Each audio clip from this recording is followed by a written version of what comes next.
To see you smiling at me. Where would we walk? Where would we run? On est dans l'océan hein, là.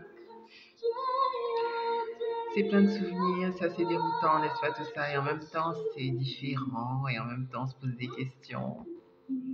Bienvenue à tous mes abonnés, c'est Olivier de Série et Film by Olivier DB et sur YouTube, Olivier Vest oui, bienvenue. Alors là, on est sous l'océan, une fois de plus, sauf que là on est en 2023 et on est avec Disney, avec La Petite Sirène 2023. Alors, c'est un film très particulier qui est inspiré de La Petite Sirène de 1989, le chef-d'œuvre de Disney que tout le monde adore et que tout le monde connaît en général. Et c'est un film qui a fait beaucoup de polémiques, oui, parce que justement, le personnage d'Ariel est incarné, au lieu d'être incarné par une blanche, il est incarné ici par une noire, une métissée noire, Ali Belli, la jeune chanteuse. Alors, donc, c'est assez déroutant, n'est-ce pas? C'est assez fascinant, ce choix de Disney qui a créé une vraie polémique au moment où, justement, quand on commençait à parler du film un petit peu. Et moi, personnellement, j'ai été aussi choquée, mais en même temps fascinée par ce choix. Parce que je me suis dit, mais qu'est-ce que Disney fait là? Qu'est-ce qui se passe? What the fuck? Et en même temps, bon, ce qu'on peut dire, c'est que c'est assez particulier. Disons qu'en fait, elle chante bien, voilà, elle chante bien, donc, mais en même temps, son apparence, du coup, ça fait un mauvais casting, en fait, à mon avis, ce qui fait que ça nous sort un peu du personnage tel qu'il devrait être et tel qu'on l'a toujours connu. Mais donc, il faut justement entrer avec une certaine ouverture d'esprit pour pouvoir apprécier ce film. Et c'est un jour, je me suis dit, bon, tout le monde en parlait à ce moment où c'est sorti en mai 2023, tout le monde en parlait et tout, machin, partout sur YouTube et tout ça. Donc, je me suis dit, bon, qu'est-ce que je vais faire? Je vais le tester, pas au cinéma, mais en tout cas, je vais le tester. Et on va bien voir ce que ça peut donner, voilà. Histoire de voir un peu, histoire de comparer un peu, parce que c'est, comme on dit, rien ne vaut l'expérience, il faut toujours se faire un peu son avis. Et quand j'ai regardé, je me suis rendu compte qu'en fait, c'est un film qui est un mix, en fait. C'est à la fois un peu n'importe quoi, parce que c'est elle qu'on a choisie, parce que c'est pas un bon casting à mon avis. Donc du coup, j'ai pas reconnu Ariel en elle, je reconnais juste Alice. Elle chante bien, donc ça met en valeur plus Ali qu'Ariel pour moi. C'est pour ça qu'au cours de cette vidéo, je vais beaucoup parler du personnage en tant que Ali et pas Ariel, parce que pour moi, c'est plus Ali qu'Ariel. Voilà, donc c'est un peu ça. Le casting ne va pas pour moi, mais elle chante bien, donc ça met bien en valeur la chanteuse Ali et bon, l'histoire se passe, c'est plus ou moins pareil que dans le dessin animé. Toujours l'histoire d'une sirène qui est amoureuse d'un humain, qui veut absolument essayer de retrouver le moyen de retrouver le mec en question qu'elle aime, son prince, qui pour le coup là est brun comme dans le dessin animé d'origine, Eric, et donc un jeune passionné aussi, mais qui lui se retrouve aussi affublé d'une mère adoptive noire et d'un majordome un peu à la peau basanée. Bon, disons qu'il y a une ouverture d'esprit, c'est sûr. Disney essaie d'ouvrir son esprit. Disney essaie voilà, d'essayer de tenter de nouvelles choses. Et puis bon, le Grimsby, j'aime bien parce qu'il vient d'un film il vient de la série Borgia, donc j'aime bien qu'il fait quand même ce truc. Donc il y a certains trucs qui vont et certains trucs qui vont un peu moins. Donc il y a plein de choses à dire. Mais ce qui est sûr, c'est qu'il y a de la romance, il y a de l'aventure, il y a du fun. Et c'est quand même assez, c'est fascinant. C'est fascinant, c'est pas mal quand même, et c'est assez drôle aussi. Donc, ce qu'on peut dire, c'est que je vais donc, sans plus tarder, sans plus tarder, vous présenter les personnages. Alors, avec ce petit son. Et il y a de belles musiques aussi, c'est intéressant. Voilà, ça met en valeur Ali, elle a ses petites chansons. Voilà, comme pour la première fois, une fois qu'elle devient humaine et tout. Voilà, il y a des petites musiques qui sont sympas. C'est les bons passages du film, c'est ça, c'est le côté, tout ce qui fait référence au dessin animé, voilà, qui ressemble et qui fait rappeler. Et en même temps, des fois, les petites nouveautés qui mettent une touche de fraîcheur, comme cette chanson, qui différencie vraiment Ali de la Ariel qu'on connaît. Alors, petite présentation. Petite présentation. Alors, un instant, hein, je cherche des images. Qu'est-ce que nous font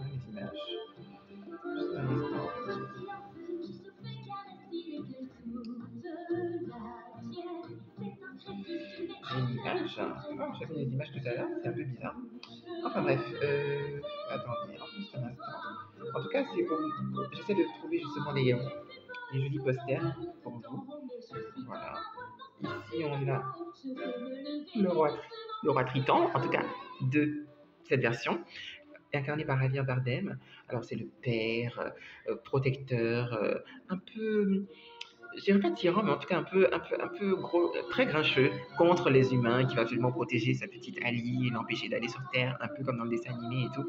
Et qu'il est très, très, la mer, et voilà. Donc, il apporte la touche dramatique au film, hein, clairement. Et donc, on voit ici que la petite Ali aussi, elle a ses sœurs, hein. Il y a certains points communs avec le dessin animé. Elle a ses sœurs et tout, voilà. J'essaie de retrouver des images parce que sur Google, c'est pas forcément évident. Les images me font un petit peu défaut, mais je reviens. Je reviens tout de suite. Donc on a plein de belles images quand même qui mettent en valeur euh, l'histoire. Donc voilà, on a ça, on a cette image aussi. Voilà, Dali, voilà. Donc là, c'est un peu la musique de fond où elle arrive sur Terre. Elle découvre un peu ce que c'est que d'être humain, le feu, les marchandises, les humains qui vivent autour du prince Eric. Ça la fascine, elle est chamboulée, c'est totalement différent et on peut comprendre en fait. C'est une vraie exploration. Enfin, elle se retrouve là où elle est, mais elle n'a pas de voix. Et donc, c'est un peu difficile. Il faut justement qu'elle trouve le moyen de séduire le prince pour pouvoir justement retrouver sa voix et avoir son bonheur, l'humanité. Mais on a une petite nuance aussi avec le fait que justement elle a perdu la mémoire en même temps, donc ça complique encore plus les choses, ça rend les choses un peu salées. Et voilà, c'est une des petites différences du dessin animé jusqu'au film. Alors, on a plein d'autres musiques comme ça, donc forcément on a la musique de la sorcière aussi, Ursula, qui est incarnée ici par l'actrice.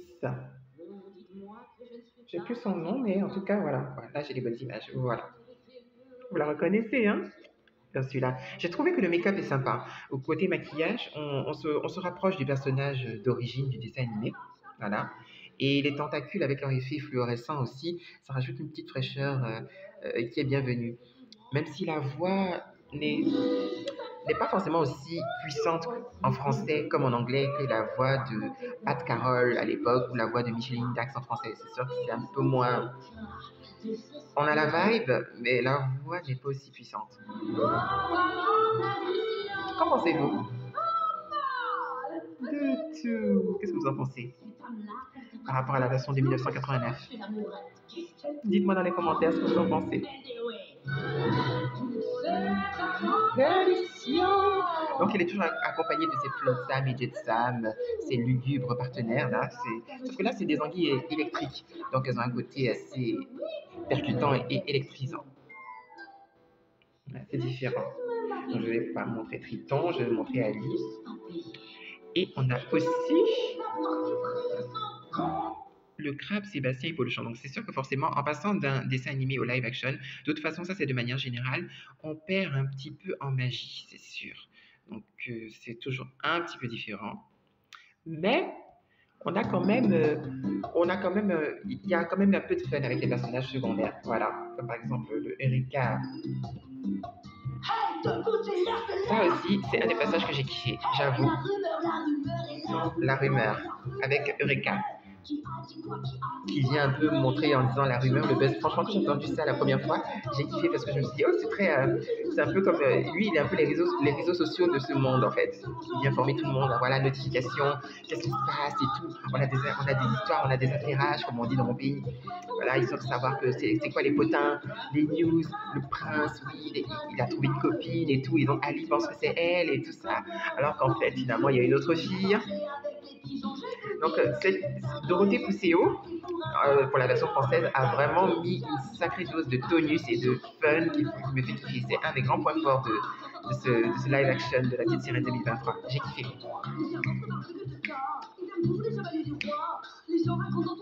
Il va te passer la bague au doigt. Ouais, j'ai kiffé. Franchement, j'ai kiffé. C'est une super version. Bravo Dorothée Pousseau. Voilà, et donc c'est vraiment intéressant. Il y a des petits passages comme ça en passant certaines musiques, voilà, comme ça aussi. Voilà, la musique un peu du prince Eric, le mignon brun avec son équipage de marins qui font la fête, son anniversaire.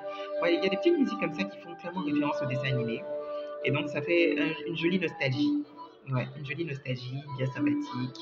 On sait qu'on est dans un Disney, on sent qu'on a quand même une certaine qualité, même s'il y a des différences un peu rocambolesques. Mais on aime bien, c'est des marins, ils sont toujours aussi joyeux, comme dans le dessin animé, autour du prince. Voilà, à s'amuser, à prendre du bon temps sur la mer et sur leur navire. Océo. Ouais, c'était fun, franchement. Il y a des petits messages fun comme ça qui font toucher la fibre nostalgique et ça, j'ai apprécié. Ouais, clairement.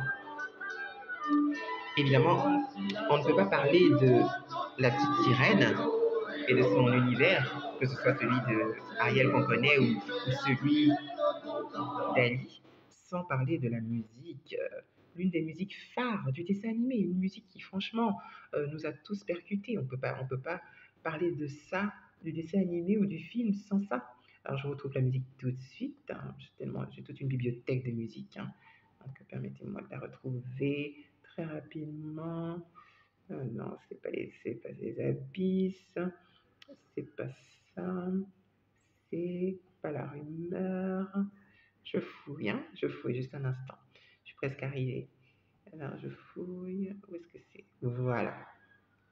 Vous vous rappelez de ça? Bon, Sébastien, le, le numéro 2 du roi dans l'océan, hein, comme dans le dessin animé, est là à faire l'émission du roi. Et il doit veiller sur Ali et l'empêcher d'aller sur Terre. Il fait de son mieux. En musique, comme dans le dessin animé, et il chante sa super chanson Sous l'océan, qui à l'époque était chantée par Henri Salvador, et qui là est chantée par un autre monsieur en français. Je ne connais pas le nom, mais en tout cas, je trouve qu'il a bien chanté. La version française en général voilà, chacune des versions de ce film, aussi bien en anglais qu'en français, a son côté fun, voilà, en fonction des chansons. Donc ça aussi, c'est une belle référence au dessin animé, toujours aussi fun, amusante, avec tout un... voilà, là aussi, c'est tout un spectacle en fait, sous-marin, avec toutes sortes de créatures, toutes sortes de créatures marines qui s'engagent dans un ballet magnifique de couleurs, de nage, alors, des tortues marines, des poissons, des raies, tout. Il y a tous les animaux qui sont autour d'Ali et ça fait un joli ballet. Un joli balai sous-marin aquatique pour tenter de convaincre la petite Ali de rester sous l'océan, plus ou moins avec succès. Je suis sûr que vous avez kiffé. Qu'est-ce que vous pensez de Sous l'océan, de ce nouveau remix? Dites-le moi dans les commentaires.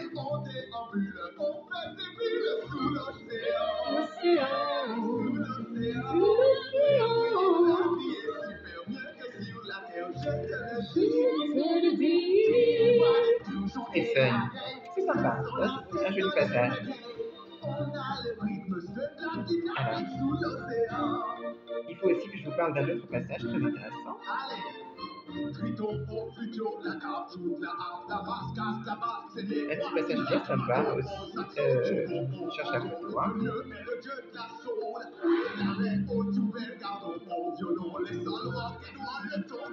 J'ai trouvé. Vas-y, souffle-moi, Doudou. Et donc, après Sous l'océan, il y a aussi l'un des meilleurs passages que je trouve dans ce live action de La Petite Sirène 2023. Je trouve que c'est l'un des passages en fait qui est le plus fidèle au dessin animé de base.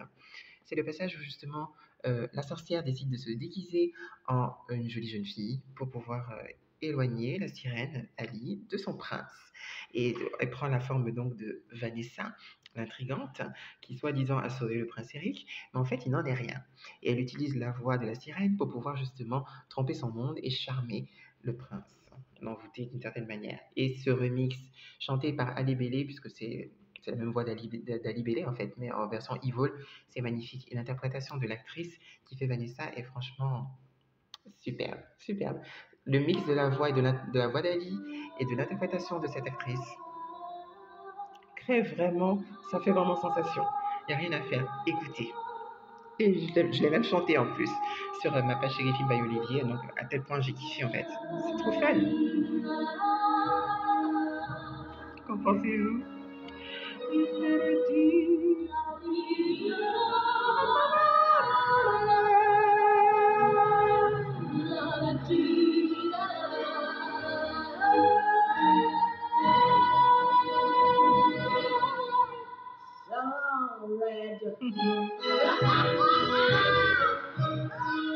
Ça rajoute vraiment tout le drama et le côté, voilà, tout le drame et le côté haunting, voilà, un côté lugubre et en même temps stylé, et en même temps sassy, voilà. Tout ça en même temps, c'est vraiment superbe.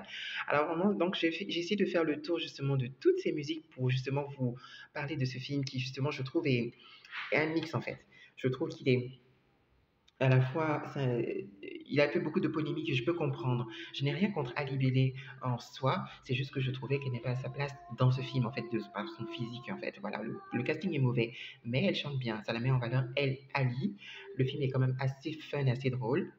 Il faut reconnaître, c'est assez drôle, c'est assez fun, donc ça peut passer un bon moment. Je ne dis pas forcément que ça mérite de foncer au cinéma pour ça, mais c'est sympa de regarder, on va dire en vidéo, voilà, en vidéo, en DVD, parce qu'en plus il est sur Disney Plus aussi, voilà, en vidéo, voilà, c'est les films plutôt sympathiques à regarder en vidéo. Tu vois, il y a des films qui méritent un peu tout, le cinéma et la vidéo. Disons que ce film-là mérite la vidéo, voilà, je dirais.